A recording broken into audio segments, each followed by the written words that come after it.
Prayer చేసుకుందాం. పరిశుద్ధుడా, విమోచకుడాన్ని పరిశుద్ధమైన నామాన్ని బట్టి వందనాలు చెల్లించుకుంటున్నాను తండ్రి. ప్రభా, రాత్రంతా మాకు సుఖమైన నీతినిచ్చావు. ఉదయకాలంలో ప్రభా నీ పాద సన్నిధికి వచ్చినకు మమ్మల్ని బలపరుస్తున్నందుకు వందనాలు. నీ వాక్యం చదువుతుండగా ప్రభా మాతో మాట్లాడండి. నీ స్వరం వినిపించండి. సన్నిధి వచ్చిన ఏసునామములో స్తుతించి ప్రార్థించి వేడుకుంటున్నాను తండ్రి. కీర్తనలు 32వ అధ్యాయం.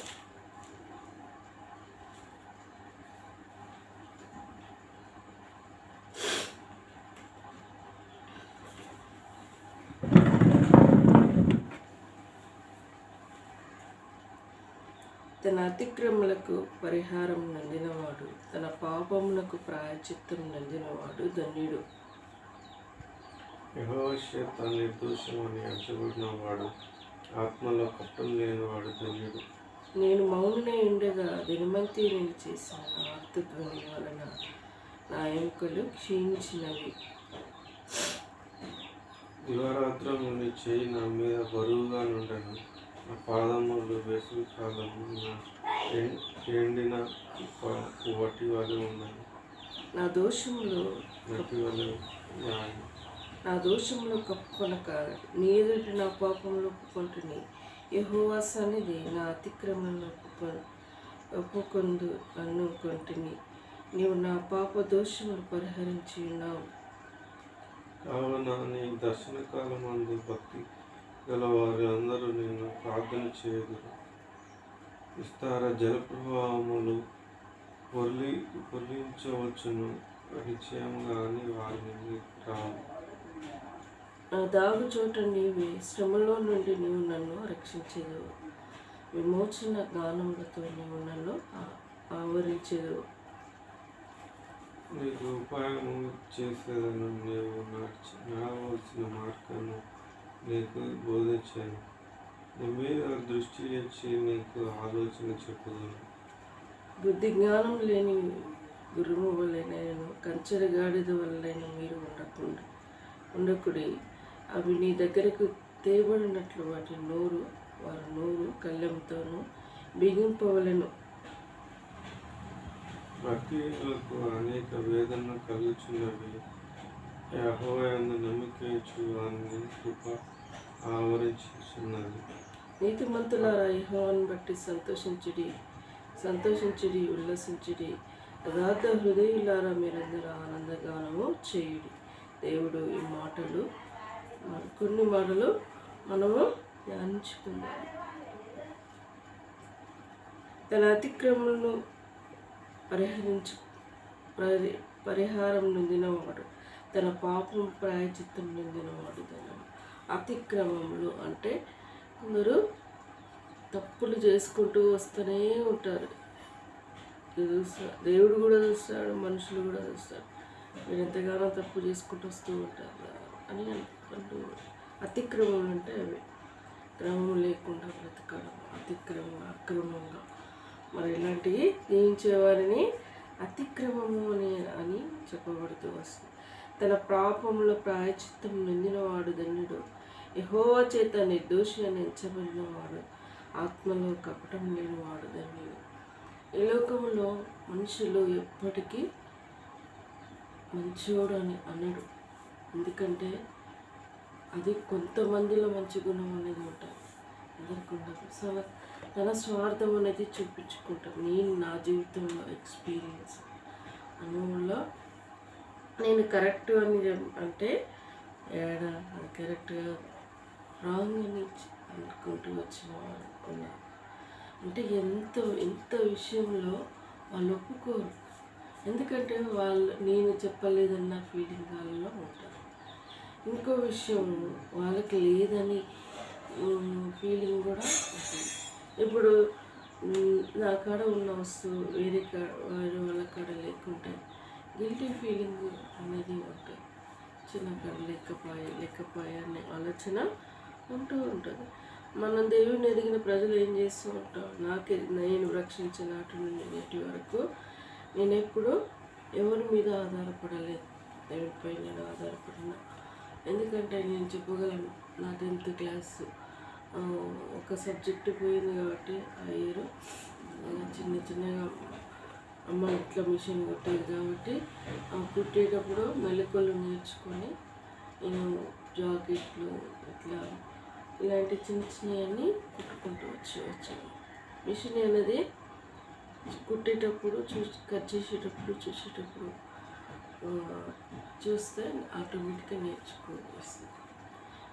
అట్లా నేను కొన్ని ఇంటర్ అయిపోయినాక మిషన్ కుట్టుకుంటూ వచ్చాను. నేను కుట్టినప్పుడు మిషన్కి ఒక బ్లౌజ్ కుడితే 8 రూపాయలు ఉంది. ఇప్పుడు 200 డిజైన్ బట్టి దాని రేట్ ఉంది. 8 రూపాయలు లేడా 100 లేడా 8 రూపాయలు ఇస్తాను కూడా గగనమయ్యేది. 8 రూపాయలు ఒక బ్లౌజ్ ఎంత గగనమయ్యేది తెలుసా.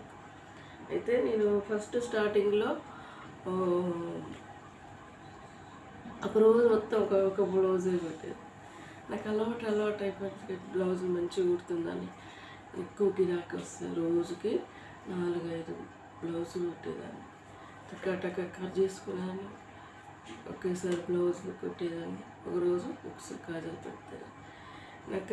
నా చెయ్యి మిషన్ కుట్టినప్పుడు కత్తెర పట్టుకొని ఇక్కడ కాయ కాసి కట్ చేసి మనం ఏదైనా బాగా కష్టపడినప్పుడు ఆ ప్లేస్లో మనకు కాయ అనేది ఇట్లా బ్లాక్ లాంటిది ఏర్పడుతుంది. అలా నేను కొన్ని రోజులు ఇలాంటి బొంతలు కూడా కుట్టేదాన్ని. ఈ బొంతకి నేను కుట్టినప్పుడు 25 రూపాయలు, 30 రూపాయలు ఇచ్చాను. ఇప్పుడు మనం కుట్టిస్తే 150, 200, 100కి 7 రూపాయలు. ఒక డ్రెస్ కుడితే నాకు తెలిసి 70 రూపాయలు, 50 రూపాయలు అంతే.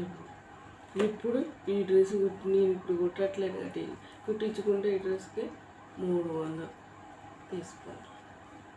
ఎంత తేడా వచ్చింది జనరేషన్, ఎంత వచ్చింది. అప్పుడు విలువ 100కి విలువ ఉండే, ఇప్పుడు 100కి విలువ ఉందా? వేలు ఖర్చు పెట్టుకుంటూ వస్తాం, లక్షలు ఖర్చు పెట్టుకుంటూ. ముందు జనరేషన్ కోట్లకే ఉంటాం. అప్పటి వరకు మనం ఉండం. కానీ ఈలోపు యేసు వస్తుడు ఆయన ఎరిగిన బిడ్డల్ని లోకానికి తీసుకెళ్తాడు. విడివబడిన వారికి శ్రమ అని దేవుని వాక్యంలో చెప్పబడుతుంది. బైబిల్ గ్రంథంలో ప్రతిదీ నెరవేరబడుకుంటూ వస్తుంది. అందుకోసమే దేవుణ్ణి రాకట అతి త్వరలో ఉన్నది. ఆయన ఎరిగిన ప్రజలు మధ్య కష్టానికి కొనుక్కోబడుతూ దేవదూతలు వచ్చి మనల్ని కొనుక్కోబడుతూ ఉంటారు. అందుకోసమే మరి రక్షణ అనే సువార్త ప్రకటింపబడుతున్నారు. ఎందుకో మాతో పాటు మీరు కూడా పరలోకంలో ఉండాలని అందరి కోసం సువార్త ప్రకటిస్తూ ఉన్నారు. కానీ ఎరుగని చీకట్లో, అంధకారంలో, పాపంలో ఉన్న ప్రజలు ఏం చేస్తూ ఉన్నారు? మతాన్ని ప్రచురించుకుంటూ వస్తున్నారు అని ద్వేషిస్తూ ఉన్నారు. మరి దేవుడు మనకు ఆ ధన్యత ఇచ్చాడు. 6వ వచనం చూస్తే, కావున నీ దర్శన కాలమందు భక్తి గలవారు నిన్ను ప్రార్థన చేయుదురు. విస్తార జల ప్రవాహంలో పొరలిచ్చినట్లు నిత్యముగా అవి వారి మీదకి రావు. మరి దేవుడు ఆయన నీతిమంతుల ప్రార్థన ఆయన అంగీకరించుకుంటూ ఉంటాడు. మరి స్టార్టింగ్లో ప్రార్థన మనం ఎలా చేస్తుంటాం? వచ్చినాన్ని ప్రార్థన చేస్తాం. అలా అయినా దేవుడు వింటూ ఉంటాం. ఇక మనకు అనుభవం, మనకు వచ్చిన శ్రమల కష్టంలో అనుభవంతో మనం ప్రార్థన చేసుకుంటూ వెళ్తూ ఉంటాం.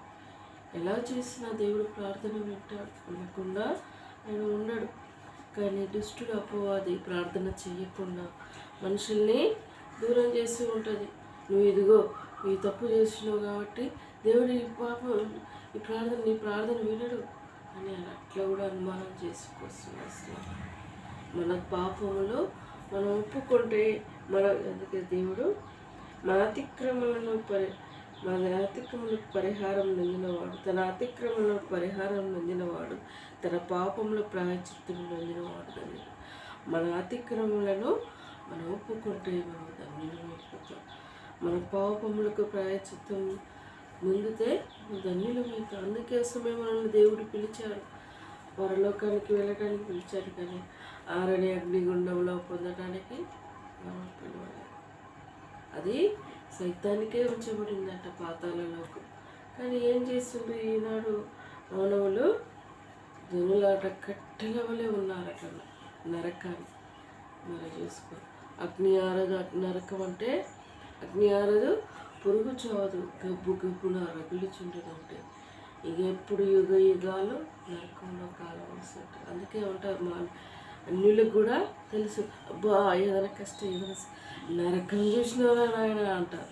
చూసావా, నరకం అనేది ఉందని తెలుసు, కానీ ఈ నరకం తప్పించుకునే మార్గం ఉన్నదని కూడా తెలుసు, కానీ సత్యంలో వెళ్ళటానికి ఇష్టపడ.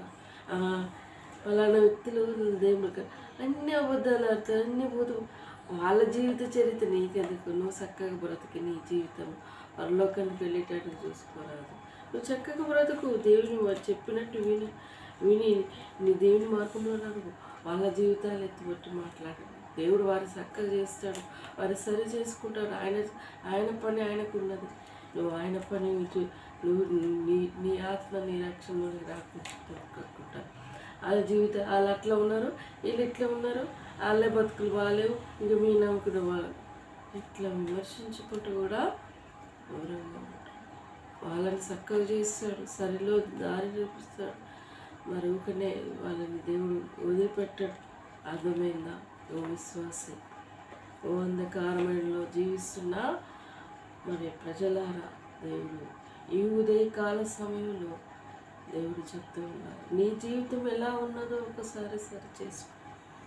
మరి ఎదుటి వారి తప్పులు ఎంచకు, నీ కంట్లో ఉన్న నలుసు చూసుకోవాలి. దేవుడు చెప్పాడు, ఎదుటి కన్నా ఇంత పెద్ద దూరం వాళ్ళని చూడకు, నీ కంట్లో పడ్డ నలుసు చూసుకో అని చెప్పాడు. అది చూడు. మరి దేవుడు ఈ మాటలు దీవించి ఆశ్రయించునుగాక. ప్రార్థించుకుందాం. పరిశుద్ధుడా, విమోచకుడా, నీ పరిశుద్ధమైన నామాన్ని బట్టి వందనాలు. ఈ ఉదయకాల సమయంలో ప్రభా, మా పాపములు మా అతిక్రమంలో దాచిపెట్టుకోకుండా నీ కాడ ఒప్పుకుంటే దేవా మేము ధన్యులమని ఈ వాక్యంలో సెలవిచ్చావు ప్రభా. ఈ ధన్యత నేను ఎరగని ప్రజలు ఎంతోమంది ఉన్నారు నాయన. అనేకులు నేను తెలుసుకునే కృపను దయచేయాలి దేవా. ప్రార్థిస్తున్నాను మా కుటుంబం కోసం, మాకున్న ల్యాండ్ సమస్యని పాద సన్నిధిలో ఎత్తిపెట్టి ప్రార్థిస్తున్నాను ప్రభా. నాయన నా దేవా, మరి బాబాయ్ మరి తన ఆలోచనల దుష్ట ఆలోచనలు ఎందుకు ఎరిగి ఉన్నాడో ప్రభా నీకు తెలుసు. జ్ఞాపకం తీసుకోండి, ఆ సమస్య సాలి చేయండి ప్రభా. మా రక్త సంబంధులు మరి అందరూ కలిసి మరి సమానంగా మాట్లాడి మరి భూమి విషయమే అది కొలిక్కొచ్చుటకు కృప దయచేయండి. శక్తికు తంత్రాలను అయిపచ్చండి. అంధకార శక్తులు నజరేయుని యేసు నామములో బంధిస్తున్నాను. ఎవరు బుద్ధిహీనులుగా ఉండకుండా బుద్ధి కలిగి జీవించే కృపను దయచేయండి. సాతాను తలని చితకదొక్కండి ప్రభా. గత దినాల నుండి మేము ఎంతో సఫర్ అవుతున్నాం ప్రభా. ఈ సఫర్ నుండి మాకు విముక్తి దయచేయండి. శక్తికు తంత్రాలను అయిపచ్చండి. నజరేయుని యేసు నామములో బంధిస్తున్నాను. సమస్య సాధించేవాళ్ళు ప్రార్థిస్తున్నాను ప్రభా. అందరికీ సమానమైన భూమి వచ్చుటకు పంచుకున్నటకు ఆ జ్ఞానం బుద్ధిని వివేక హృదయాన్ని పుట్టించండి దేవా. ఎక్కువ తక్కువ అని ఎవరు అనొకరొకరు సహాయపడండి ప్రభా. న్యాయం కలిగి జీవించాలన్న ఆలోచన బుద్ధిని వారికి పుట్టించమని కోరుకుంటున్నాను నా యేసయ్య. మరి ఇంకా ప్రార్థిస్తున్నాను, మా కుటుంబంలో ఉన్న ప్రతి బలహీనతను నజరేయుని తొలగించండి. దాని కుటుంబాన్ని తన అత్త మామ ఆడపడుచులో తన వారి కుటుంబాన్ని రక్షించండి ప్రభా. వారికి ఉన్న ఆపదలు కాపాడండి, తోడుగా ఉండండి. దాన్ని తన కుటుంబాన్ని రక్షించుకుని కుమార్తెగా సిద్ధపరచండి దేవానికి కొందనాలు. తనకున్న సమస్యలు, తన ఆడపడుచు భర్త మరి చెస్ట్ పెయిన్ ఉన్నదని బాధపడి హాస్పిటల్లో జాయిన్ అయినారట ప్రభా. బిడ్డకు కూడా పరిపోయిన వాళ్ళ స్వస్థత ఆరోగ్యం దయచేయండి దేవా. జ్ఞాపకం చేసుకోండి దేవా. కుటుంబాన్ని రక్షించమని ప్రార్థన చేస్తున్నారు నా యేసయ్య. ప్రార్థనకి జవాబు ఇవ్వండి నాయన. తన భర్తకు కూడా మరి నేను టెండర్ జాబ్ కోసం అప్లై సెలెక్ట్ అయ్యడం కానీ ఇంకేమీ రాలేదని కనిపెడుతున్నాను ప్రభా. విషయంలో సహాయపడండి. కుటుంబ అక్కర్లన్నీ తీర్చండి. చిన్నోడి విషయంలో, పెద్దోడి విషయంలో, తనకి ఇచ్చిన కుమారుల విషయంలో నీ దైవ భయంలో పెంచే కుమార్తెగా జ్ఞానంతో సిద్ధపరచండి దేవానికి వందనాలు. ఆయన నిరంజన్ కూడా జ్ఞాపకం చేసుకోండి. ప్రియుడి జాబ్ విషయంలో ప్రభా మావే జ్ఞాపకం చేసుకోండి ప్రభా. నాయన మరి హాస్పిటల్లో పోస్టు నాయన నిలబెట్టండి. బిడ్డకి నిశ్చితమైతే ఏం పోస్టు హాస్పిటల్లో ఉంటే అదే పోస్టుకి జాయిన్ అవటకు కృప దయచేయండి ప్రభా. ఇదైనా పాలించండి. నీకు సాధ్యమైనది ఏముంది ప్రభా? సమస్యలు సాధ్యం దేవా. బిడ్డ విషయంలో న్యాయం జరిగించండి. ప్రార్థనకు జవాబు ఇవ్వండి దేవానికి కావ్యమనవ్యమ స్టడీ భవిష్యత్తు బిడ్డలు ఎక్కడ త్రుటిల్లకుండా నీ కాపుదల భద్రత ఉంచండి. పాప ఊబిలో చిక్కకుండా నీ భయము భక్తి వారిలో ఉంచండి. శత్రు తంత్రాలను సాతాన్ని నజరేయుని యేసు నామములో బంధిస్తున్నాను. దేవా జ్ఞాపకం చేసుకొని కోరుకుంటున్నాను. ఆయన ఇంకా ప్రార్థిస్తున్నాను. ఆయన దయగల తండ్రి ఆయన తమ్ముని విషయంలో మరి ఈరోజు నేను వెళ్ళాలి అలాగే మరి ఎక్కడ సిటీ ఇంటించాలి ఎక్కడ పడ్డది సెంటర్ ఏ రోజు ఉన్నదో మరి దేవాది తెలుసుకుంటే సహాయపడి కంప్యూటర్ బేస్ సిస్టమ్ చేయాలి విషయంలో సహాయపడండి. తెలుసుకుంటే కూడా కృపణించండి. శత్రుకు తంత్రాలు అయిపోవచ్చు అని ప్రార్థిస్తున్నాను. తమని నిలబెట్టండి. జాబ్ సెలెక్ట్ అవ్వటకు ప్రియుడిని దీవించి ఆశ్రయించండి ప్రభా. నన్ను కూడా జ్ఞాపకం చేసుకోండి. నా విషయంలో గ్రూప్ 1కి మరలా నోటిఫికేషన్ కోసం కనిపెడుతున్నాను. నీ చిత్తం బయలుపరచు ప్రభా. మ్యారేజ్ విషయంలో మార్గం సరళపరచండి. సమకూర్చండి. ఇచ్చిన వాగ్దానాలు నెరవేర్చండి ప్రభా. కొనాలు చెల్లించుకుంటున్నాను ప్రభా. అంధకార శక్తులను నజరేస్తున్నావులో బంధిస్తున్నాను. ఇంతవరకు చేసిన మేలులు బట్టి స్థుతిస్తున్నాను. చేయబోయే మేలుల కోసం వందనాలు చెల్లించుకుంటూ నీ మందిరాన్ని కూడా ఇంకా మిగతా వాక్యాలు రాపియాలి. ఆ విషయంలో సహాయపడండి. నేను నిన్నైన దీవెనలో మాకు మెండుగా తెలిచాను. అంధకార శక్తులు నజరేస్తున్నాములో బంధిస్తున్నాను. ఇంతవరకు చేసిన మేలుని బట్టి వందనాలు చెల్లించుకుంటున్నాను. నాకంటూ పరిచయమైన రక్షణ లేని వారందరినీ రక్షించమని కోరుకుంటూ అయ్యా మరి యూట్యూబ్ ద్వారా వింటున్న వారందరినీ రక్షించండి ప్రభా. సబ్స్క్రైబర్స్ పెరుగుటకు కృప దయచేయండి. మానిటేషన్ ప్రాసెస్ వైపు వెళ్ళుటకు నన్ను బ్లెస్ చేయండి. అయినా మరి నా కంటెంట్ ఇతరులకు నచ్చే విధంగా ఉండటకు సహాయపడండి. ఎంతవరకు చేసిన మేలు బట్టి వందనాలు చెల్లించుకుంటూ తొల్లై గ్రామాన్ని రక్షించండి. నాకంటూ పరిచయమైన వారిని నా ఫ్రెండ్స్ని కూడా రక్షించమని కోరుకుంటూ మరి నాయన ఎవరైనా కష్ట దుఃఖ బాధ వేదనలో ఉన్న వారిని రక్షించమని ప్రార్థిస్తూ ఆకాశం తట్టు తేరి చూస్తుండగా ఎవరు నిన్ను వెతుకుతున్నారో వారు కనిపెట్టి వారికి దయచేయమని కోరుకుంటూ నా వివాహ విషయంలో మార్గం సరళపరచండి. తమిళ విషయంలో కూడా నీ చిత్తం బయలుపరచండి. ముఖ్యంగా దానికి జాబ్ సెటిల్ అవటకు నీ కృప దయచేయండి. నీ చిత్తం బయలుపరచమని నీ నామకీర్తి ఘనత తెచ్చుకోండి ప్రభా. డిసెంబర్లో మా ఇద్దరి వివాహాలు జరగాలని ఆశపడుతున్నాం. మార్గం సరళపరచండి. గృహంలో సంతోషాన్ని నింపండి. అయ్యా మరి అద్భుతమైన ఆశ్చర్యమైన కార్యంలో జరిగించి ఆ రోజు మా గృహంలో నేను సాక్ష్యం చెప్పుకునే విధంగా మమ్మల్ని సిద్ధపరచండి. దేవా సహాయపడి స్థితిస్తూ నీకు న్యాతి పూజిస్తూ ఆరాధించుకుంటూ నన్ను మమ్మల్ని ప్రేమించినందుకు చెల్లించుకుంటూ అంధకార శక్తిని నజరేయుని యేసు నామములో బంధిస్తూ ఇచ్చిన సమయాన్ని బట్టి స్థుతిస్తూ గణపరుస్తూ ఘనత ప్రభావం పొందమని కోరుకుంటూ నిన్నేకు న్యాత పూజిస్తూ ఆరాధించుకుంటూ యేసు దివ్యమైన నామములో అతి వినయంగా స్తుతించి ప్రార్థించి వేడుకుంటున్నాను తండ్రి. యేసు రక్తమే జయం, సెల్వ రక్తమే జయం. యేసు నా సంపూర్ణ విజయం కలుగును గాక. అపవాది క్రియలు అనంతరం నాశనమగును. ప్రైజ్ లార్డ్ అండి. యూట్యూబ్ ద్వారా మీరు నా వీడియోలు వింటున్నవారు ఉదయ కాలంలో మేము మీకోసం మేము ప్రార్థన చేస్తాం. మీకు ఏదైనా సమస్య ఉంటే కామెంట్ రూపంలో మాకు తెలియజేయండి. దేవుడి మాటలు దీవించి ఆశీర్వదించునుగాక.